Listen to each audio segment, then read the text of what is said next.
산사에 오르는 길목에서 문득 걸음을 멈추고 현판을 올려다본 적이 있으신가요? 어느 곳은 불국사나 해인사처럼 끝 글자가 사자로 끝나고 또 어느 곳은 도소람이나 백년암처럼 암자로 끝나는 것을 보게 됩니다. 무심코 지나치면 그저 다 같은 부처님 계신 도량이겠거니 생각하기 쉽지만 사실 이 이름 속에는 우리가 미처 알지 못했던 사찰의 질서와 역할, 그리고 그 속에 깃든 깊은 뜻이 숨어 있습니다. 오늘은 우리가 산사를 찾을 때마다 마주치는 절 이름의 비밀에 대해 이야기를 나누어 보려 합니다. 단순히 건물의 크기를 나누는 기준이 아니라 부처님의 가르침을 어떻게 실천하고 있는지 보여주는 그 이름들의 의미를 되새겨보는 시간입니다. 이를 통해 앞으로 어느 절을 찾게 되더라도 그곳이 품고 있는 마음을 먼저 읽어낼 수 있는 지혜의 눈을 뜨시길 바랍니다. 굽이진 산길을 따라 걷다 보면 숨이 턱 밑까지 차오르기도 하고 이마에는 송골송골 땀방울이 맺히기도 합니다. 그렇게 한참을 오르다 만나는 절 입구의 현판은 마치 고향집 대문처럼 반가운 마음이 들게 합니다. 그런데 가만히 보면 그 이름들이 참으로 다양합니다. 우리가 흔히 아는 큰 절들은 대부분 사자를 쓰지만 그 큰 절 뒤편 험한 산길을 한참 더 올라야 만나는 작은 절들은 암자를 쓰는 경우가 많습니다. 이것은 단순히 건물이 크고 작고의 차이만은 아닙니다. 사자가 붙은 절은 많은 스님과 불자들이 모여 함께 생활하고 공부하며 절의 살림을 꾸려나가는 본가와도 같은 곳입니다. 반면에 암자가 붙은 절은 그 본가에서 조금 떨어져 나와 오로지 수행과 기도에만 전념할 수 있도록 마련된 별채와도 같은 곳입니다. 마치 대가족이 모여 사는 북적이는 안채가 있다면 조용히 책을 읽고 사색에 잠길 수 있는 사랑채가 따로 있는 것과 같은 이치입니다. 부처님께서는 이렇게 말씀하셨습니다. 많은 사람이 모여 화합하는 것은 즐거운 일이다. 또한 홀로 고요히 머물며 마음을 닦는 것 또한 즐거운 일이다. 이 말씀처럼 사찰은 때로는 함께 모여 힘을 합치고 때로는 홀로 떨어져 깊이 사유하기 위해 서로 다른 이름과 모습을 하고 있는 것입니다. 그러니 사자가 붙은 절이 더 높고 훌륭하다거나 암자가 붙은 절이 더 낮고 보잘것없는 것은 결코 아닙니다. 그저 그 역할이 다를 뿐입니다.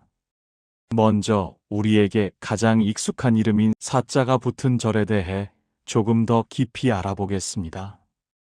불국사, 통도사, 송광사처럼 이름만 들어도 웅장함이 느껴지는 이 절들은 한국 불교의 중심이 되는 곳들입니다. 사라는 글자를 쓰는 절은 독자적인 살림과 행정을 꾸려나갈 수 있는 능력을 갖춘 곳을 의미합니다. 이런 큰 절에 가보면 건물이 참으로 많습니다. 부처님을 모신 대웅전뿐만 아니라 스님들이 공부하는 강원, 참선하는 선원, 그리고 밥을 짓고 잠을 자는 요사채까지 수많은 전각이 즐비하게 들어서 있습니다. 이것은 사라는 이름을 가진 절이 수행뿐만 아니라 불교의 교리를 가르치고 절의 살림을 관리하며 수많은 신도를 맞이하는 복합적인 역할을 감당해야 하기 때문입니다. 절에서는 새벽 예불 소리가 우렁차게 울려 퍼지고 공양간에서는 수백 명의 밥 짓는 냄새가 구수하게 피어오르며 마당에는 오가는 사람들의 발길이 끊이지 않습니다. 그래서 사자가 붙은 절은 세상과 소통하는 넓은 품을 가지고 있습니다. 누구나 와서 쉬어갈 수 있고 누구나 와서 배울 수 있도록 문을 활짝 열어두는 것입니다. 이곳에서는 나 혼자만의 수행이 아니라 우리라는 공동체의 화합을 가장 중요하게 여깁니다. 부처님께서는 승가, 즉 스님들의 공동체에 대해 이렇게 이르셨습니다. 물과 우유가 섞이듯 서로 화합하고 공경하라. 그리하면 번영이 있을 뿐 쇠퇴함은 없을 것이다. 이 말씀처럼 큰 절은 서로 다른 생각과 성격을 가진 사람들이 모여 부처님의 법 안에서 하나가 되는 연습을 하는 곳입니다. 때로는 의견이 부딪히기도 하고 갈등이 생기기도 하겠지만 그 속에서 서로를 이해하고 용서하며 더 큰 지혜를 배워가는 것입니다. 우리가 큰 절을 찾아갔을 때 느끼는 그 웅장함과 활기는 바로 수많은 수행자가 치열하게 부대끼며 만들어내는 수행의 열기입니다. 대웅전 앞마당에 서서 겹겹이 쌓인 기와 지붕을 바라보고 있으면 마치 수많은 사람이 어깨동무를 하고 있는 듯한 든든함이 느껴지는 것도 그 때문일 것입니다. 사라는 이름의 절은 그렇게 우리에게 더불어 사는 삶의 아름다움을 가르쳐주고 있습니다. 혼자 가면 빨리 갈 수 있지만 함께 가면 멀리 갈 수 있다는 평범한 진리를 그 웅장한 가람 배치를 통해 묵묵히 보여주고 있는 것입니다. 이제 시선을 돌려 큰 절에서 조금 떨어진 곳, 산속 깊은 곳에 자리 잡은 암자를 떠올려 봅니다. 도소람, 백년암, 지장암. 이름만 들어도 고즈넉한 풍경 소리가 들려오는 듯합니다.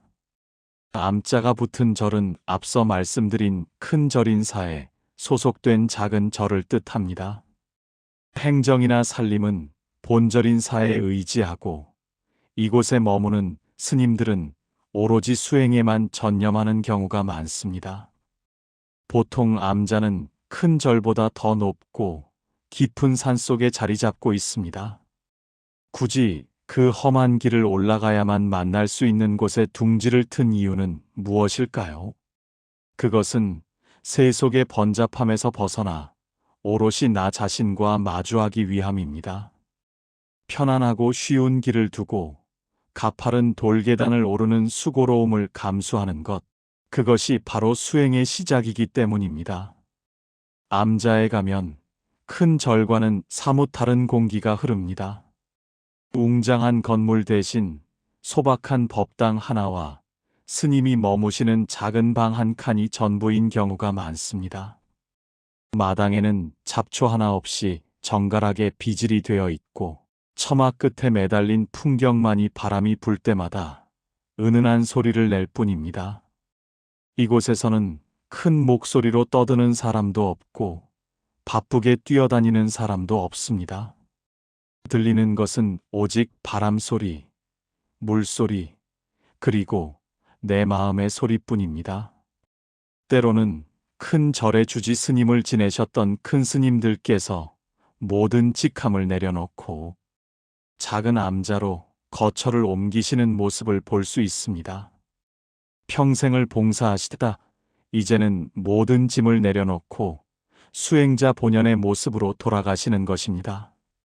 낡은 승복 한 벌이 더 편안하고 수많은 사람의 박수갈채보다 뜰 앞에 잣나무 한 그루가 더 좋은 벗이 되는 경지입니다. 우리가 암자를 찾을 때 마음이 편안해지는 이유도 여기에 있습니다. 그곳에는 억지로 꾸미거나 과시하려는 마음이 없기 때문입니다. 작으면 작은 대로, 낡으면 낡은 대로 그저 자연의 일부가 되어 살아가는 소박한 아름다움이 있습니다.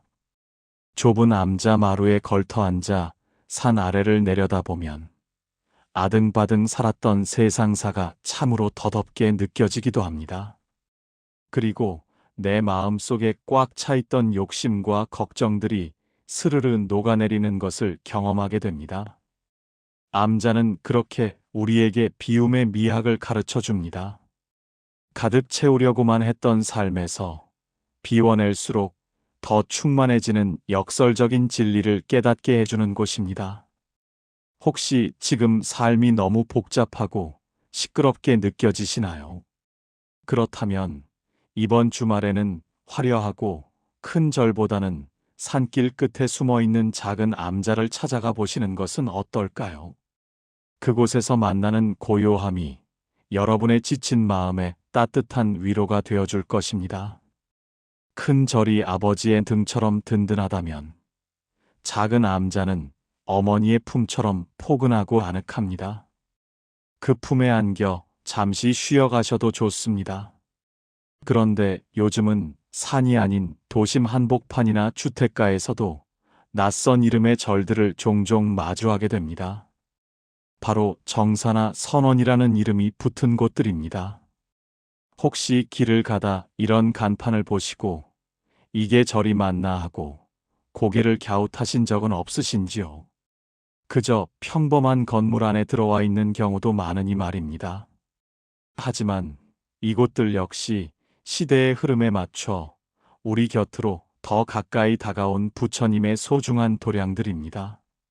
정사라는 이름은 한자로 풀이하면 깨끗한 집 또는 정성스럽게 수행하는 집이라는 뜻을 담고 있습니다. 옛날 부처님께서 살아계실 때 제자들이 부처님을 모시고 말씀을 듣기 위해 마련했던 최초의 절들이 대부분 정사라는 이름을 가지고 있었습니다. 기원정사, 중림정사 같은 이름들을 경전에서 한 번쯤 들어보셨을 겁니다. 오늘날의 정사는 산속까지 가기 힘든 바쁜 현대인들을 위해, 그리고 거동이 불편하신 어르신들을 위해 우리 생활 터전 가까이에 자리 잡은 절이라고 보시면 됩니다. 문턱을 낮추고 누구나 쉽게 들어와 차 한 잔 마시며 마음의 때를 씻어낼 수 있는 곳, 그것이 바로 정사가 추구하는 정신입니다. 멀리 있는 부처님을 찾기보다 매일매일 내 삶 속에서 부처님을 만나라는 뜻이 담겨 있습니다. 반면에 선원이라는 곳은 조금 분위기가 다릅니다. 이곳은 이름 그대로 참선, 즉 명상을 전문으로 하는 수행 공간입니다. 스님들이나 제가 불자들이 모여 외부와의 출입을 삼가고 오로지 자신의 마음을 들여다보는 공부에만 매진하는 곳입니다. 그래서 선원은 때로는 엄숙하고 서슬 퍼런 기운이 감돌기도 합니다. 잡념을 끊고 오직 이게 무엇인가 하는 화두 하나만을 붙들고 씨름하는 곳이기 때문입니다. 마지막으로 소개해드릴 이름은 아마 가장 낯선 바로 토굴입니다. 흙토자에 굴자를 써서 흙으로 만든 굴이라는 뜻이지만 실제로 땅을 파고 들어간 굴만을 말하는 것은 아닙니다. 스님들이 인적이 드문 깊은 산속에 나무와 흙으로 아주 작게 지은 겨우 비바람만 피할 수 있는 초라한 거처를 겸손하게 일컬어 토굴이라 부릅니다. 암자보다도 더 작고 더 깊숙한 곳에 있는 토굴. 이곳에는 전기도 들어오지 않고 수도도 없는 경우가 많습니다. 밥을 지으려면 아궁이에 불을 떼야 하고 물을 마시려면 샘터까지 가서 길어와야 합니다. 겉보기에는 더없이 불편하고 궁색해 보이는 이곳을 왜 수행자들은 굳이 찾아가는 것일까요? 그것은 무소유를 온몸으로 실천하기 위해서입니다. 가진 것이 많으면 지킬 것도 많고 편한 것이 많으면 게을러지기 쉽습니다.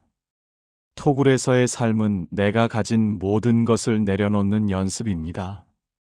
옷은 기워 입은 승복 한 벌이면 족하고 밥은 줄인 배를 채울 정도면 족합니다. 최소한의 것으로 살아가며 그 빈자리를 대자유의 기쁨으로 채우는 것입니다. 부처님께서는 욕심에 대해 이렇게 경계하셨습니다. 욕심은 횃불을 들고 바람을 거슬러 가는 것과 같다. 횃불을 놓지 않으면 반드시 손을 떼게 될 것이다. 토굴에 사는 수행자는 이 횃불을 과감하게 놓아버린 사람들입니다. 세상 사람들이 보기에는 아무것도 가진 것 없는 가난뱅이처럼 보일지 몰라도 그들의 마음 속에는 우주를 다 품고도 남을 만큼 커다란 부처님 나라가 들어서 있습니다. 우리 삶도 점차 이 토굴의 정신을 닮아가고 있지 않나 생각해 봅니다. 평생을 넓은 집, 좋은 차, 높은 지위를 얻기 위해 숨가쁘게 달려왔지만 나이가 들수록 그런 껍데기들은 별로 중요하지 않다는 것을 깨닫게 됩니다.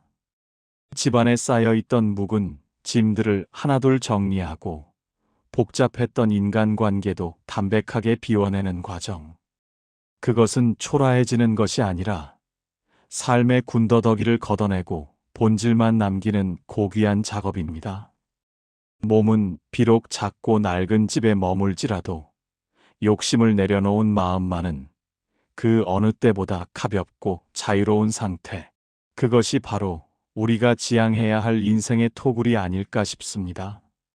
가장 낮은 곳에서 가장 높은 정신을 꽃피우는 삶인 것입니다.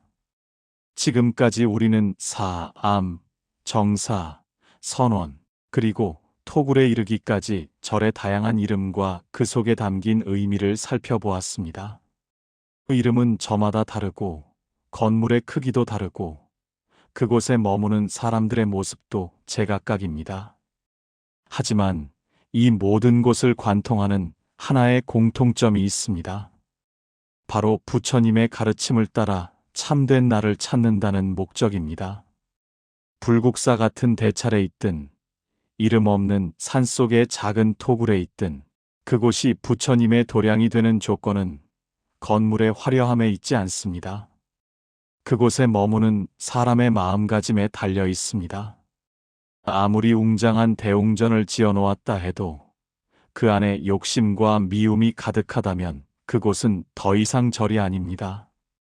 반대로 비바람이 새는 초가삼간이라 해도 그 안에 청정한 마음과 따뜻한 자비심이 깃들어 있다면 그곳이 바로 세상에서 가장 아름다운 절이 되는 것입니다.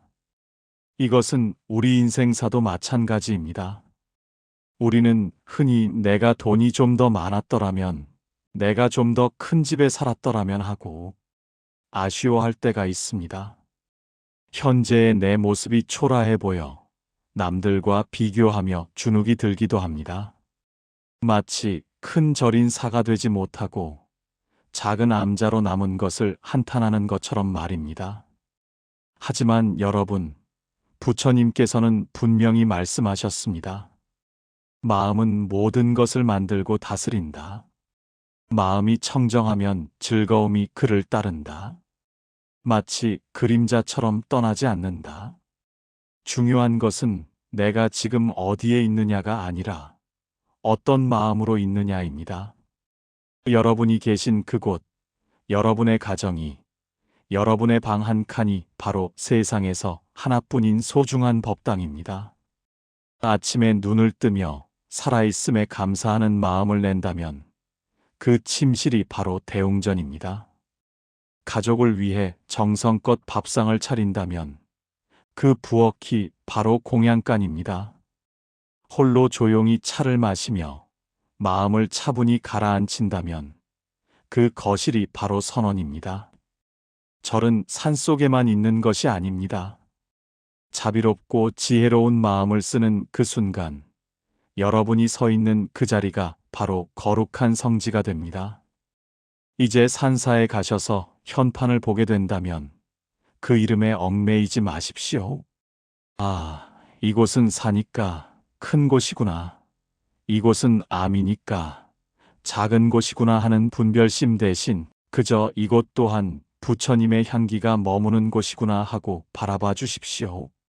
그리고 돌아서서 내려오는 길에는 나 자신에게 조용히 물어보십시오. 내 마음 속에는 어떤 절을 짓고 있는가? 하고 말입니다.